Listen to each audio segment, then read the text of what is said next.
Welcome to NAV Bites by Evo-soft, where you can learn about Microsoft Dynamics NAV while you are having your morning coffee. Today we are looking at creating assembly items. A frequent requirement in a modern business is to encourage sales by selling goods in packs. For instance, you might have several pieces of furniture sold as a pack. In Business Central, creating a pack for sale without the need of manufacturing is accomplished by the use of an assembly item. An assembly item is defined as a sellable unit that contains one or more components on a bill of materials. The advantage of an assembly item is that it can be marketed, sold, and processed through the system as a single unit rather than processing unrelated components. To set up an assembly item, we will go to the item list. There are two parts to setting up a new assembly item. The first is setting up a new item, and the second is defining the bill of materials structure of the assembly item. Create a new item and fill in the required fields. In the Replenishment Fast tab, change the replenishment system to assembly. The lead time calculation is the time that the assembly takes to produce. In the assembly section, the assembly policy has two options: assemble to order and assemble to stock. Assemble to stock is used when you want to pre-assemble the item and store it in your location without reference to required sales. You would choose this option if the warehouse workers produce this item during quiet times in preparation for a future sales campaign.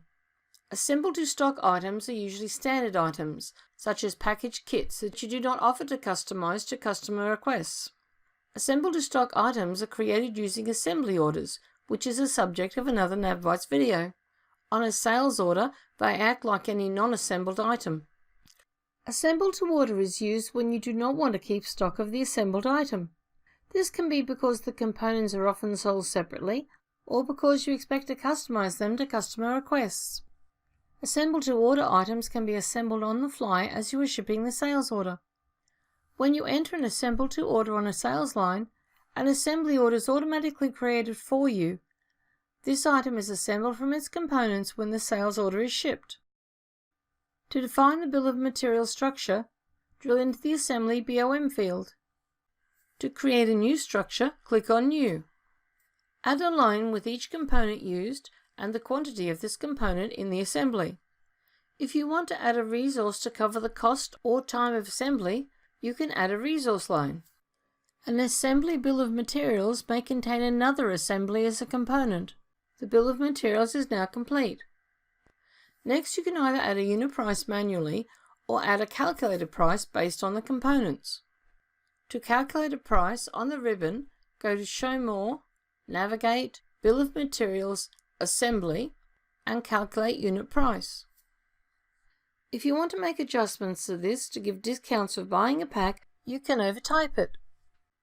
You can also use a similar function to calculate the standard cost. The item is now ready to use.